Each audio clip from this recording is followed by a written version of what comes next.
welcome back once again to After the Credits. So this is actually take 2 of this video because apparently when I was setting everything up previously when I recorded this, I accidentally turned on the audio effects on my mixer. Don't know how that happened, but my last recording sounded like I was talking into a tin can. It was real echoey, and at first I was like, well, you know, it's not too bad. And then as I was editing the video after about 5 minutes, I was like, I can't stand listening to this anymore. And if I can't stand listening to it, I'm going to assume you guys probably couldn't stand listening to it, because at one point I couldn't even figure out what the hell I was trying to say. So I figured, what the hell, I'll just re-record it, which is why there hasn't been a new video in a couple days. I just had some technical issues with the last few edits. I recorded a couple different videos and they all had the same problem, because I didn't check it beforehand. I don't check them immediately after. I usually record 2 or 3 things and then don't find out till afterwards that something is screwed up, and then my next 4 videos are ruined. So hopefully I got all that worked out now and you guys are hearing me nice and clear, and we can get back to normal. So today's movie was Don't Breathe. Not really sure if this was the best title for this picture. I understand why they chose it and how they were trying to relate it to the story, but at the same time didn't really come into play at all in this movie. Very, very vaguely towards the end maybe, but that was about it. Our movie starts by showing you the ending, which is not 100% the ending. There's more to the ending, but it starts out showing you what happens at the end, so the whole thing going into it, you're like, okay, it's just leading up to this point because we know this is going to happen eventually. So through the whole movie, you're just kind of waiting for it. You're not really sure at that point if things are going to turn around in favor of the protagonist or if they're going to continue the way it looks like they're going to continue. So you just have to wait and see. But the overall story is basically there's these 3 kids from Detroit.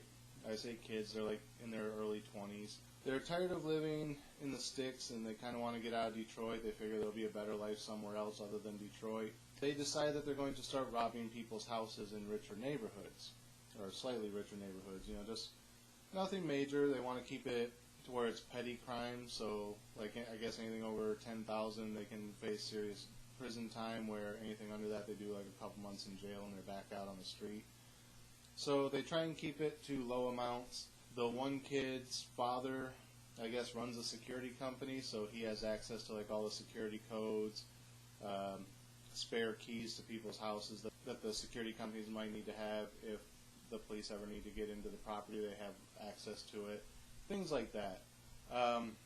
So he uses his father's files to their advantage to break into these houses and steal a few things and then leave. So they're doing these petty crimes and they get a lead on a big score, which is basically this guy's daughter was hit by a car, and rather than the lady who hit the daughter going to prison, I guess the family was well off and they gave him a large payout, like 7-figure payout, to let it go and keep his mouth shut. So he took the money, and he's kind of a recluse at this point. He's locked up in his house. He doesn't really go out too much, so they figure the money's probably not in a bank. He probably keeps it there at the house.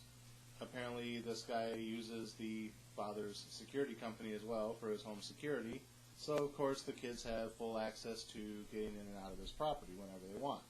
So they start casing his house, and they find out that he lives in pretty much this dead part of town. Everyone moved out a long time ago. Everything's kind of in shambles except for his house. And as they kind of survey the area, they realize there's no one around for about 4 blocks, which is kind of odd that they let this one resident keep living in an area where within 4 blocks there's no one else, unless he used some of that 7-figure money to buy up the surrounding area as people moved out and just kind of owns it all now. But they don't really say that. They just say, you know, there's no one within 4 blocks. This guy lives here. You know, there's no one around to hear us break in, nothing like that.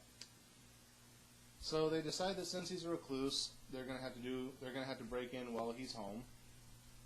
So they come up with this idea for a chloroform bomb, where they'll just kind of like sneak in and they'll gas him while he's asleep. The chloroform gas will keep him out. They can make as much noise as they want, rampage through the house, find the money, and he'll never know any different. Well, apparently, chloroform didn't work. The guy wakes up and finds out that the people are in his house. Now, at this point we find out that the guy whose house they're robbing is blind.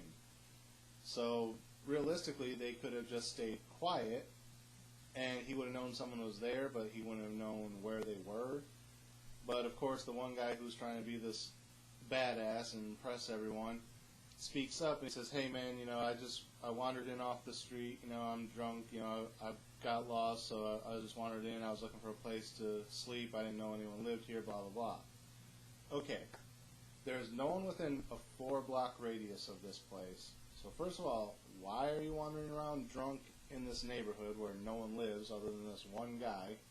And out of all the empty houses, all the dilapidated buildings around here that you could have wandered into to sleep, you happen to wander into the one house in a 4-block radius where one guy lives, and not only does one guy live there, he's also a recluse and has serious lockdown on every door and window in the house. There's no way for you to just wander in off the street like that. One of the other houses, maybe. His house, no. So this guy pretty much knows this kid is full of shit, and he's kind of like, "Well, how many of you are there here?" And the guy's like, "Oh, it's just me, man, and obviously you know why I'm here," and like completely gives up on the whole "I wandered in because I was drunk" story, and just kind of like, "Yeah, you know why I'm here, and I'm not leaving without it." So of course we find out then that the blind guy is a former veteran, military trained, and even though he's blind, he can still kick your ass. So he manages to get a hold of this guy and kills him. Yay! The one guy who decided to mouth off got killed. Go figure. So he sort of believes the kid that no one else was in the house other than him. So he figures, okay, this guy's out of the way, I'll just go and resecure the house. So he goes around and starts locking up all the doors and stuff.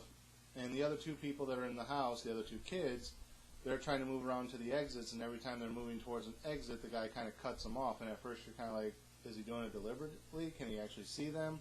No, they just happen to be walking towards the exit, and he goes to the exit to relock the doors. They start to move towards a window. He goes and barricades the window and is like nailing boards up over it. So every time they get near, he gets near them, they have to like freeze and try not to make any noise. And they can be like this far away from him, like right in front of his face, and they'll just sit there and keep like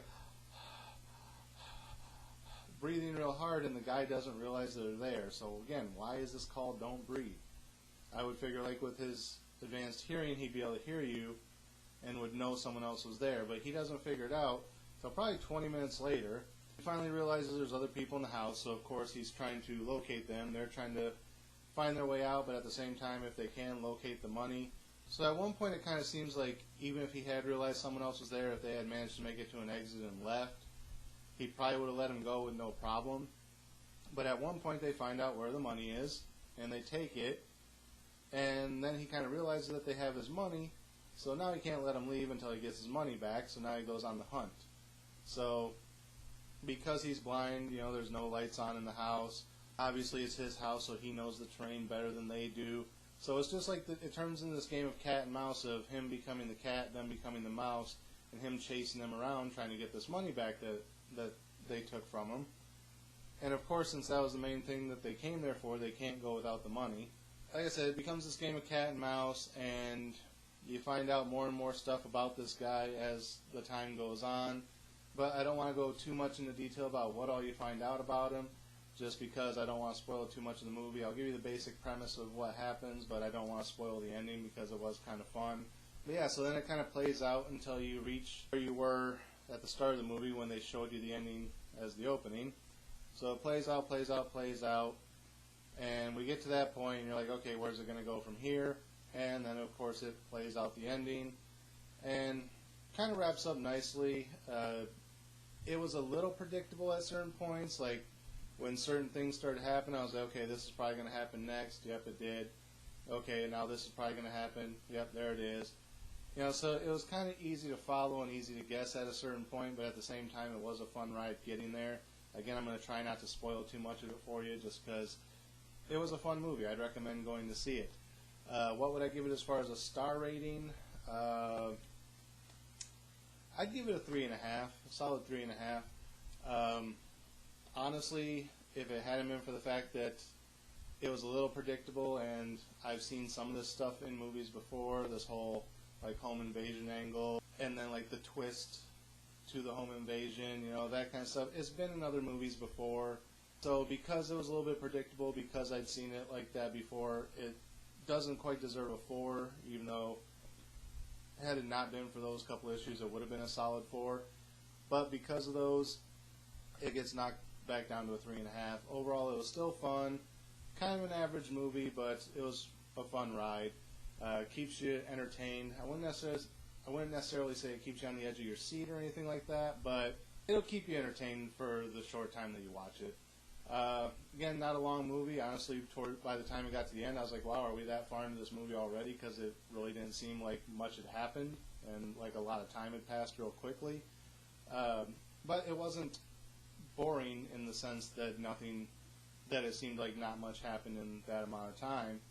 It just paced it really well to where, you know, kind of like your favorite TV shows, everything flows so good that once you get to the end of the episode, you're like, wait, what, that was it? I gotta wait another week, unless you're binge watching something.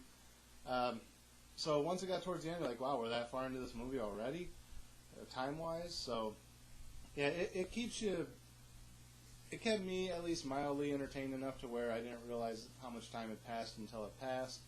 So yeah, like I said, I give it a solid 3.5. So that is it for this episode. Again, as always, thank you guys for watching. Again, I'm going to try to not spoil entire movies for you guys anymore. Give you like the basic lead up, but not tell you the endings like I used to do. Try not to spoil any major points. Hopefully I didn't spoil anything major in this. Most of it is kind of in the preview. So yeah, hopefully I didn't leave anything out that I mentioned in the first take of this. Like I said, this is the second take because my audio was all screwed up. Hopefully everything's good in this one. I don't have to redo it a third time. Hopefully I'm not missing anything. But yeah, so that's my review of Don't Breathe. Again, not sure why that was the title, because it really didn't come into play until like the last 5 minutes of the movie maybe. Because even though he's blind, his hearing's not all that super sensitive. Like I said, they're standing right in front of him most of the time and he doesn't hear them breathing. And it's not like they're covering their mouths or anything. They're just kind of standing there looking at him in the face. Super sensitive hearing doesn't really come in until like almost the very end of the movie. So yeah, not sure why they called it Don't Breathe, but it works. So yeah, that's it for this episode. Now I'm just kind of rambling. So again, as always, thank you guys for watching. Remember to like, comment, subscribe, share the video. Links are in the description. And until next time, we'll see you after the credits.